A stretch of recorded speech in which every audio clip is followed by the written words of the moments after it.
রাত্রে তুমি যখন ঘুমিয়েছ তোমার ঘুম ভাঙলে হবে সকাল, আর যদি ঘুম না ভাঙি ও মুমিন মুসলমান কিংবা নাস্তিক মুরতাদ তোমার জন্য হবে পরকাল। কথা জোরে বলেন ঠিক কিনা? মুসলমান ভাইরা রে আমার, এই দুনিয়া আপনি আমি কেউ চিরস্থায়ী ভাবে থাকতে পারবো না। আল্লাহ তাআলা এই জন্য কোরআনের মধ্যে বলছে আল্লাযী খলাকাল মাউতা ওয়াল হায়াতা লিয়াবলুয়াকুম আইয়ুকুম আহসানু আমালা ওয়া হুয়াল আজিজুল গফুর।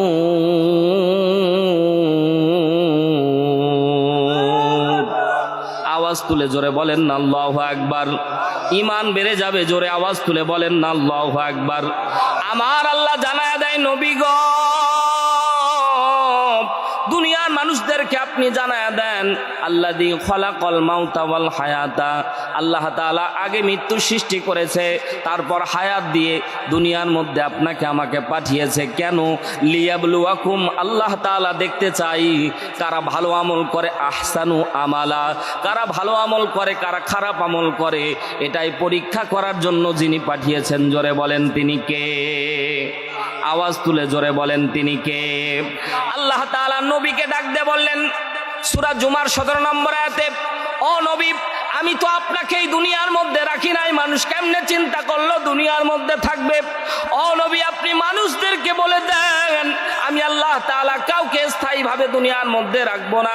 এজন্যই আল্লাহ তাআলা বলে বান্দা অল্প হায়াতের জিন্দেগিতে যদি গুনাহ নিয়ে কবরে যাও, কবর তোমার সাথে ভালো আচরণ করবে না। হাসরের ময়দানে গুনাহ নিয়ে উঠলে আমি আল্লাহ তোমার দিকে রহমতের নজরে তাকাবো না। এ বান্দা গুনাহ নিয়ে যদি কিয়ামতের ময়দানে উঠো, আমি আল্লাহ তাআলা তোমার নামটা জাহান্নামের লিস্টে পাঠিয়ে দিব। এ বান্দা এজন্য আমি আল্লাহ তাআলা লক্ষাধিক পয়গম্বর তোমাদের কাছে পাঠিয়েছি শুধু এই জন্য, লিতুখরিজান নাসা মিনাজ-জুলুমাতি ইলান নূর, যাতে করে অন্ধকার আচ্ছন্ন থেকে জাহান্নামী মানুষগুলি জান্নাতের পথ দেখতে পারে। এজন্যই আমি আল্লাহ তাআলা তোমাদেরকে লক্ষাধিক নবী দিয়ে বারবার করে সতর্ক করায় দিয়েছি। এ মুসলমান গভীর মনোযোগ দেন, বাস্তবতার আলোকে কথা বোঝার চেষ্টা করবেন। আপনার এলাকায় অনেক আল্লাহর বান্দা দুনিয়ার মায়া ত্যাগ করে যেদিন বিদায় নিয়ে চলে যায়, ওয়াল্লাহি আল্লাহর নামের কসম করে বলছি 10টা 22 বাজে এই মুহূর্তে আপনি আমি যদি কেউ এই জায়গায় মারা যাই, আল্লাহর কসম করে বলতেছি আগামীকাল রাত 10টা পর্যন্ত আপনার আমার লাশ আর দুনিয়ার মধ্যে থাকবে না। কথা জোরে বলা লাগবে, ঠিক না? ঠিক যদি হয় জোরে বলেন ঠিক কি না? বেঠিক হলেও কাউন্টার দিবেন, কারণ আমি যদি সব কথা সত্য বলবো এটাও হতে পারে না। মানুষ হিসেবে আমি ভুল বলতে পারি, কিন্তু যদি সত্য হয় সত্য বলবেন। এর মুসলমান আজকে রাত 10টার দিকে যদি মারা যায়, আগামীকাল রাত 10টা পর্যন্ত আপনার আমার লাশ এই দুনিয়ার মানুষ রাখবে না। মনে করেছেন বিবির জন্য এত কিছু, মনে করেছেন সন্তানের জন্য এত কিছু, এরে মুসলমান চোখ দুইটা বন্ধ হয়ে গেলে এই দুনিয়ার মানুষ কান্না করবে ঠিকই, কিন্তু আপনার আমার কবরের সহযাত্রী কেউ হবে না। যেই অন্ধকার কবরে আজকে লক্ষ টাকা দিলে যেই অন্ধকার কবরে আপনারে আমারে কোনো রকমের পাঠানো যাবে না, আগামীকাল অটোমেটিক নিজে নিজে না হাঁটেন মানুষ চারবে হারার পালকি দিয়ে আপনাকে আমাকে ওই অন্ধকার কবরে নামায় আসবে। কথা আওয়াজ তুলে জোরে বলেন ঠিক কিনা? প্রাণ পাখি উড়ে যাবে পিঞ্জির ছেড়ে,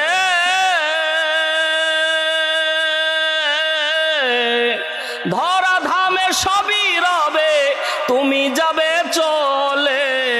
বন্ধু বান্ধব যত, মাতা পিতা তারা শত, সকলই হবে তোমার পরে। মন আমার কেন বান্ধ দালান ঘর, মন আমার কেন বান্ধ দালান ঘর। কথা জোরে বলেন ঠিক কিনা? একদিন মাটির ভিতরে হবে ঘর, মন আমার কেন বান্ধ দালান ঘর, মন আমার কেন বান্ধ দালান ঘর। দেহ তোমার চর্মচর গলে পচে যাবে,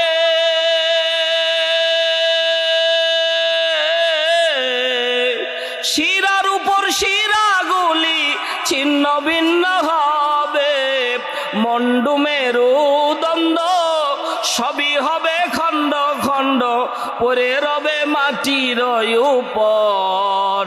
মন আমার কেন বান্ধ দালান ঘর, কথা জোরে বলেন ঠিক কি না? অনেক মা বোন আছে রূপের গৌরব দেখাই, আছে না নাই? সোনা গহনার গৌরব দেখাই, এজন্য কবি বলে যে রূপেরই গৌরবে সাজিয়াছ সাজ, সোনা দানা টাকা করি রাজকী পোশাক, যেদিন প্রাণ চলে যাবে সবই পরে রবে, প্রাণ চলে যাবে সবই পরে রবে, গায়ে দেবে মার কিন থান। রে মন আমার কেন বান্ধ দালান ঘর, একদিন মাটির ভিতরে হবে ঘর। রে মন আমার কেন বান্ধ দালান ঘর, কথা বলেন ঠিক কি না? এরে মুসলমান, অন্ধকার কবর আপনি আমি ইচ্ছা করলেও যাওয়া লাগবে, না করলেও আপনারে আমারে মাস্ট বি যাওয়াই লাগবে। এরে মুসলমান, আল্লাহ তাআলা জানে এ বান্দা অন্ধকার কবর অত্যন্ত ভয়ানক জায়গা। ওই অন্ধকার কবরে যদি গুনাহ নিয়ে যাও, বাইহাকি শরীফের মধ্যে হাদিস এসেছে, নবীজি বলে গুনাহ নিয়ে যদি কবরে যাও, ওই কবরের ডান দিকের মাটি বাম দিকে চাপ দিবে, বাম দিকের মাটি সজরে ডান দিকে চাপ দিবে। এরে মুসলমান, রাস্তাঘাটে চলতে ফিরতে একটু মাটির রাস্তায় যদি হোঁচট খান, দেখবেন কলিজার মধ্যে কতটা ব্যথা লাগে, ঠিক না? কলিজার মধ্যে অনেক বেশি ব্যথা লাগে। সামান্য একটু হোঁচট খেলে যদি এত কষ্ট লাগে রে মুসলমান, ওই ডান দিকের মাটি সজোরে এমন জোরে চাপ দিবে, বাম দিকের মাটি সজোরে এত জোরে চাপ দিবে, নবীজি বলে আমাদের যে হাড্ডিগুলি আছে এই হাড্ডিগুলি পর্যন্ত চুরমাচার হয়ে ভেঙে যাবে।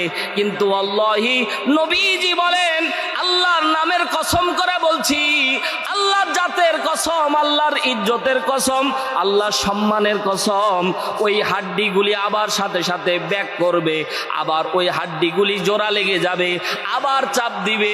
কেন বারবার করে চাপ দেওয়ার কারণ কি? আল্লাহ তাআলা বলে বান্দা, আমি আল্লাহ তাআলা অল্প হায়াতের জিন্দেগিতে একটু আমল চেয়েছিলাম বান্দা, তুমি অল্প হায়াতের জিন্দেগিতে একটু আমল করো নাই। আমি বারবার করে বলেছিলাম 30 বছরের জিন্দেগি গুনাহ করেছো, আমি আল্লাহ বলেছিলাম বান্দা 40 বছর পর্যন্ত গুনাহ করেছো বান্দা, আমারে আল্লাহ কয়ে কোনোদিন তুমি ডাক দাও নাই বান্দা। আমি আল্লাহ তাআলা তোমার কাছে তোমার নরম ঠোঁটের দিকে বারবার করে চেয়েছিলাম, এ বান্দা 40 বছর 50 বছর হায়াতের জিন্দেগিতে যার যত বছর, তত বছরের জিন্দেগির গুনাহগুলি এক পাল্লায় নিয়ে আসেন। আমার আল্লাহ বলে বান্দা 40 বছর 50 বছর 60 বছর 70 বছর যত বছর গুনাহ করেছো, বছর গুনার সময় নাই, তুমি সময় পেয়েছো বান্দা, ফিরে এসেছো, তওবা করেছো, আমি আল্লাহ তাআলা তোমার অতীত জীবনের তামাম গুনাহ মাফ করে দিয়েছি। জোরে একবার বলেন না সুবহানাল্লাহ।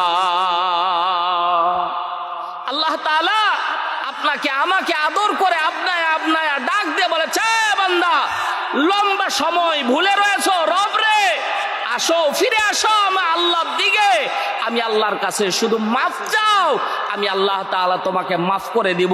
জোরে আওয়াজ তুলে বলেন না সুবহানাল্লাহ, আওয়াজ তুলে বলেন না সুবহানাল্লাহ। এ মুসলমান, ওই তওবার পদ্ধতি আল্লাহ তাআলা কোরআনুল কারীমের মধ্যে শিখায়া দিয়েছেন। ওই আয়াতকে কেন্দ্র করেই কথা বলবো, কারণ প্রত্যেকটা জিনিসের একটা সিস্টেম আছে না নাই? আজকে কারেন্ট থাকলে এই মাইকের সার্ভিস আরো ভালো পেতেন, কারণ এই শাহজাহান এই মাইক বর্তমানে বিরলে, আলহামদুলিল্লাহ।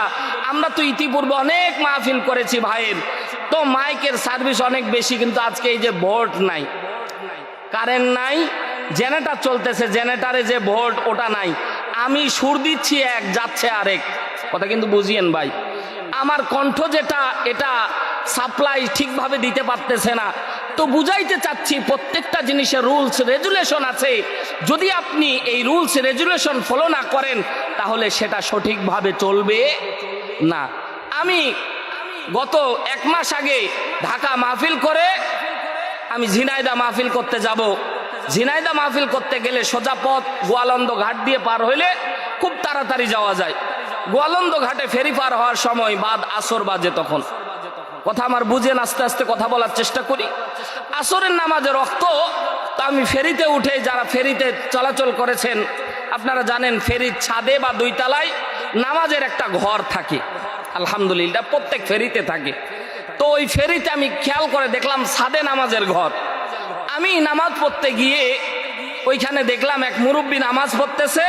তা আমার হাতে মোবাইল, খেয়াল করেন আমার হাতে মোবাইল, এই মোবাইলের একটা সফটওয়্যার আছে, নাম তার ক্যাম্পাস। এই ক্যাম্পাসে চাপ দিলে, এই কম্পাসে চাপ দিলে আপনার পূর্ব, পশ্চিম, উত্তর, দক্ষিণ একেবারে একুরেট দেখাবে। এই যে এই দিক পশ্চিম, এটা একুরেট দেখাবে। আমি মোবাইল বের করে আমি পশ্চিম দেখলাম। তো আমি যেটা দেখলাম, আমার আগে যে মুরব্বী নামাজ পড়তেছে ও দেখতেছি উল্টা পূর্ব দিকে নামাজ পড়তেছে। তা আমি ক্যাম্পাস দেখে, আমি কম্পাসটা দেখে আমি পশ্চিম দিকে নামাজ শুরু করে দিলাম। মুরব্বী নামাজ শেষ করে বসে আছে। আমাকে জিজ্ঞাসা করলো, বাবা তুমি এসেই মোবাইলে কি জানো নাল্লা আর পশ্চিম খুঁজে পাইলা আর ওইভাবে নামাজ আদায় করলা। আমি খুব বেকায়দায়, আমি আধা ঘন্টা ধরে খালি পশ্চিমই খুঁজলাম। একজনরে জিজ্ঞাসা করলাম, ভাই পশ্চিম কোন দিক? ও বলল চাচা এই দিক। আরেকজনরে জিজ্ঞাসা করি, ও বলছে না চাচা এই দিক। আরেকজন বলল এই দিক। তখন আমি 3 কেবলাকে আলাদা করে আমি আমার মতো কেবলা বানাই আমি নামাজ শুরু করে দিছি। আমি বললাম মাসআলা অনুযায়ী যেখানে কেবলা পাওয়া যায় না, যে কোনো দিকে নামাজ পড়লে কবুল করে যিনি নিবেন তিনি কে? মাসআলা ঠিক আছে, আপনার নামাজ হয়ে গেছে। তখন বলছে, বাবা তুমি যে কম্পাস ব্যবহার করলা ওটা আমাকে দাও।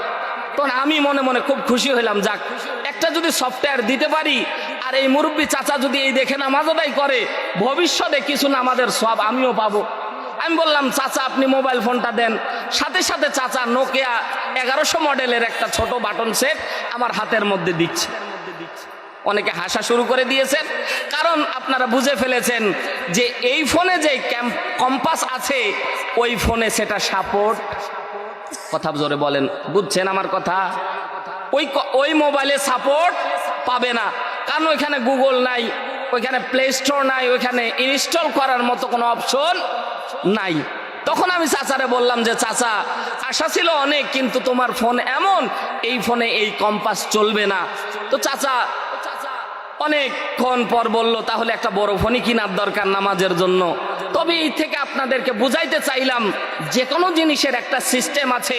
তো আল্লাহ তাআলা বলছেন, বান্দা জীবনে অনেক গুনাহ হবে, শয়তান তোমারে অনেক গুনাহ করাবে, তবে বান্দা আমি আল্লাহ তাআলা তোমাকে আদর করে আবনায়া জান্নাত দেওয়ার জন্য আমি আল্লাহ তাআলাও তোমাকে একটা আয়াত দিয়ে দিলাম, জীবনে যত গুনাহ হবে শুধুমাত্র একবার ফিরে এসে একটা পদ্ধতি তোমাকে আমি আল্লাহ তাআলা শিখায় দিলাম, এই পদ্ধতিতে যদি তওবা করতে পারো জীবনের তামাম গুনাহ আমি আল্লাহ তাআলা তোমার মাফ করে দিব।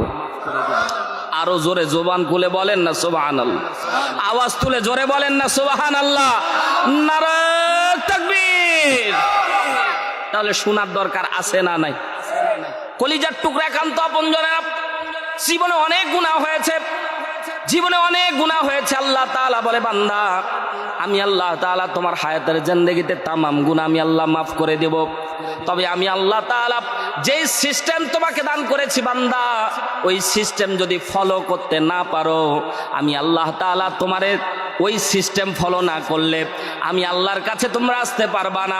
সিস্টেম মানে আহামরি কোনো কিছু তা কিন্তু না, সচরাচর আমরা ব্যবহার করে থাকি, অনেকেই জানি অনেকেই জানি না। তওবা করার নিয়ম আল্লাহ রাসূল সাল্লাল্লাহু আলাইহি সাল্লাম আমাদেরকে শিখায় দিয়েছে। জোরে একবার বলেন না সুবহানাল্লাহ। সেই নিয়মটাই আজকে শিখবো ইনশাআল্লাহ। দেখবেন শয়তান কিন্তু এই নিয়ম শিখাইতে দিবে না, কারণ নবীজি বলেন এই নিয়মে কেউ যদি তওবা করে আল্লাহ তাআলা তাকে গ্যারান্টি যুক্ত তার তওবা আল্লাহ কবুল করবেই করবে। শুধু করবে না, আল্লাহ তাআলা করবেই করবে। এখন মজার একটা তথ্য দিই, বুখারীর হাদিস। আল্লাহ নবী সাল্লাল্লাহু আলাইহি সাল্লাম বলেন, আপনি আমি যে তওবা করি, বলেন তো এই তওবা কবুল হয় কি হয় না, এটা কি আমরা দেখতে পাই? আওয়াজ তুলে বলেন, কথা বলতে হবে ভাই, জোরে বলেন। গরম লাগতেছে আপনাদের থেকে আমার দ্বিগুণ, কথা বুঝিয়েন কিন্তু ভাই। কিন্তু আমি আগেই বলেছি এই গরমের তুলনায় জাহান্নামের আগুন অনেক বেশি গরম। আল্লাহ তাআলা যদি ওসিলা করে গরমের ভিতরে বান্দা আমার কোরআনকে মহব্বত করে বসেছিল, আমি বান্দারে মাফ করে দিব, তো আল্লাহ তাআলা ওসিলার ভিতরে এটাও করতে পারে। এজন্য ওই নিয়ত করেই বসে থাকি, গরম যা হয় হোক। যারা মনে করতেছে শুয়ে শুয়ে শুনতেছে, কপাল পোড়া। আল্লাহ তাআলা সবাইকে হেদায়েত। নবীজির সামনে আবু জেহেল ছিল, একদিন দুই দিন না, 13 বছর ছিল নবুয়তের জিন্দেগিতে। নবীজি সাল্লাল্লাহু আলাইহি সাল্লামকে ছোট থেকে বড় 40 বছর পর্যন্ত দেখেছে। টোটাল 53 বছর দেখা মানুষও দাওয়াত কবুল করে না, ঠিক না? নবীজির সাথে আপন চাচা আবু তালেব নবীকে সমর্থন দিয়েছে, নবীকে সাপোর্ট দিয়েছে, জীবন দিয়ে অকাতরে বিলিয়ে দিয়েছে, তবুও কালেমার স্বীকৃতি দেয় নাই। এজন্য আবু তালেব জাহান্নামী হয়ে গেছে। মুসলমান, আল্লাহ তাআলা আপনাকে আমাকে কোন ওসিলায় জানি হেদায়েতের পন্থায় নিয়ে এসেছে, কোন ওসিলায় জানি আল্লাহ তাআলা মাফ করে দেয়। জোরে আওয়াজ তুলে বলেন না সুবহানাল্লাহ। সম্মানিত ভাইয়ের আমার, আলোচ্য আয়াত সূরা তাহরিম 8 নম্বর আয়াত। প্রত্যেকটা কথার পিছনে রেফারেন্স দলিল একবারে স্পষ্ট আপনাদেরকে বলে দিয়ে যাব। গাঁজাখুরি কোনো গল্প আপনাদেরকে শোনানোর জন্য লম্বা সময় সফর করে আসেনি মুসলমান। তথ্যভিত্তিক কথা শোনার চেষ্টা করেন। আল্লাহ তাআলা বিশ্ব নবীকে জানায় দিচ্ছেন, নবীজি শয়তানের প্ররোচনায় পড়ে আপনার উম্মতেরা অনেক বেশি গুনাহ করবে। আমি আল্লাহ তাআলা আপনার উম্মতের জন্য একটি আয়াত, দামি আয়াত আপনাকে জানায় দিচ্ছি পয়গম্বর। উম্মতদেরকে আপনি শিখায় দিবেন এই পদ্ধতিতে। জীবনে যত গুনাহ করেছে পাহাড় সমপরিমাণ যদি গুনাহ নিয়ে বান্দা আল্লাহর দরবারে ফিরে আসে, আল্লাহ তাআলা বলে আমি আল্লাহ তাআলা ওই বান্দার তামাম গুনাহ মাফ করে দেব। শুধু গুনাহ মাফ করব না, না না, আমি আল্লাহ গুনার পরিবর্তে সওয়াব লিখে দেব। জোরে বলেন সুবহানাল্লাহ। আরো জোরে আওয়াজ তুলে জোরে বলেন না সুবহানাল্লাহ। বলতেছিলাম বুখারীর মধ্যে হাদিস এসেছে, নবীজি বলেন আমরা যারা তাওবা করি এই তাওবা কবুল হয় কি হয় না এটা কি দেখতে পাই? আজকে যারা শুনতেছেন আজকে আপনাকে একটা পদ্ধতি আমি শিখায় দেব। হাদিসের আলোকে আপনার তওবা কবুল হলো কি হলো না এটা নবীজি শিখায় দিয়েছেন। আপনি তওবা করে কবুল হলো কি হলো না এটা দেখতে পাবেন। আরো আসতে বলেন সুবহানাল্লাহ। জোরে বলেন না সুবহানাল্লাহ। অনেক দামি আলোচনা হবে ইনশাআল্লাহ। একটু অল্প সময় আমাকে দেন, আল্লাহ তাআলা বরকত দিয়ে ভরে দেবে। জোরে একবার বলেন না আল্লাহু আকবার। সূরা তাহরিম কেউ যদি পারেন নোট করে নেবেন। 8 নম্বর আয়াতে কারিমা নবীর উপরে যখন আল্লাহ তাআলা নাজিল করে, বিশ্ব নবীর উপরে সূরা তাহরিমের 8 নম্বর আয়াত যখন নাজিল হয়, নাজিল হওয়ার আগ মুহূর্তে নবীজি সাল্লাল্লাহু আলাইহি সাল্লাম নিজের থেকে কেমন জানি টেনশন করতেছেন। আল্লাহ, আমার গুনাহগার উম্মত কিয়ামতের ময়দানে আমার চোখের সামনে যদি আমার গুনাহগার উম্মতকে জাহান্নামে নিয়ে যাওয়া হয়, আমি রাসূল এই দৃশ্য দেখতে পারবো না। আল্লাহ, কিয়ামতের ময়দানে আমার গুনাহগার উম্মতের যত গুনার ফাইল থাকবে, প্রত্যেকের গুনার ফাইল থাকবে, কিতাব থাকবে, প্রত্যেকের গুনার একটা করে নোট খাতা থাকবে। নবীজি মনে মনে আশা করতেছে, আল্লাহ কিয়ামতের ময়দানে আমার উম্মতের গুনার পৃষ্ঠাগুলি যদি আমার হাতে আপনি জমা দেন, এটা আমার প্রতি আপনার একটা ইহসান হবে। জোরে আওয়াজ তুলে বলেন না সুবহানাল্লাহ। এই ওয়াজ যদি বুঝে থাকেন বলেন দেখি নবীজি কাকে নিয়ে টেনশন করতেছে? জোরে বলেন কাকে নিয়ে টেনশন করতেছে? ও ভাই, উম্মত তো দূরের কথা, চাস্ত কথা বলেন না, আমাদেরকে নিয়ে। আমরাই তো উম্মত নাকি? বলেন, জোরে বলেন না কাকে নিয়ে? জোরে বলেন আমাকে নিয়ে। জোরে বলেন কাকে নিয়ে? মুসলমান ভাইরা রে আমার, নবীজি টেনশন করতে করতে 2 দিন কেটে গেছে। কয়দিন? ইবনে আব্বাস রাদিয়াল্লাহু তাআলা আনহু বর্ণনা করে, আল্লাহ নবী সাল্লাল্লাহু আলাইহি সাল্লামের টেনশনটা এত পরিমাণে ছিল, আল্লাহ নবীর চেহারার দিকে তাকাইলেই বোঝা যাইতো নবীজি কেমন জানি টেনশন করতেছে। খাওয়া দাওয়া ছেড়ে দিয়েছে, রাত্রিবেলা ঘুমাতে গিয়েছে। আম্মা জান আয়েশা সিদ্দিকা রাদিয়াল্লাহু তাআলা আনহা বলেন, ও পয়গম্বর, আপনি এমন টেনশন করতেছেন, আপনার টেনশন দেখে আমার ভয় লাগতেছে। কারণ আল্লাহ তাআলা এই মুখমণ্ডলটাকে এত দামি করে তৈরি করেছে, মুখ দেখলেই বোঝা যায় ব্যক্তিটা রাগে না খুশিতে। ঠিক না? আওয়াজ তুলে বলেন ঠিক কি না? মুখ দেখলেই বোঝা যায়। নবীজির টেনশন দেখলে মুখের ভিতর টেনশনের কিন্তু একটা ছাপ থাকে। নবীজির কাছে আম্মা যারা আয়েশা জিজ্ঞাসা করেন, ও পয়গম্বর, আপনি কি নিয়ে টেনশন করতেছেন? আমি হুমায়রা, আমি আপনার প্রাণ প্রিয় স্ত্রী, আমার সাথে আপনি একটু শেয়ার করেন। কারণ মানুষের স্বভাবজাত চরিত্র হলো, আমরা যদি কোনো কষ্টের ভিতরে থাকি, দুঃখের ভিতরে থাকি, বন্ধু বান্ধব আত্মীয় স্বজনের মাঝে শেয়ার করতে পারলে মনটা হালকা লাগে। কথা বলেন ঠিক কি না? আওয়াজ তুলে জোরে বলেন ঠিক কি না? এরে মুসলমান, নবীজির প্রাণ প্রিয় স্ত্রী হুমায়রা আম্মা জান আয়েশা সিদ্দিকা রাদিয়াল্লাহু তাআলা আনহা ডাক দিয়ে বললেন, পয়গম্বর, আপনি আপনার দুঃখের কথাটা একটু শেয়ার করেন। নবীজি আমার মনে মনে চিন্তা করলেন আর ডাক দিয়ে বললেন, হুমায়রা, আমি এমন বিষয়ে টেনশন করতেছি, এটা আমি আর আল্লাহ তাআলার মাঝে। আল্লাহ যদি কোনো ফয়সালা দেয় তাহলেই তোমাদের সাথে বিষয়টা শেয়ার করব, অন্যথায় আমি কাউকে এটা বলবো না। জোরে একবার বলেন না আল্লাহু আকবার।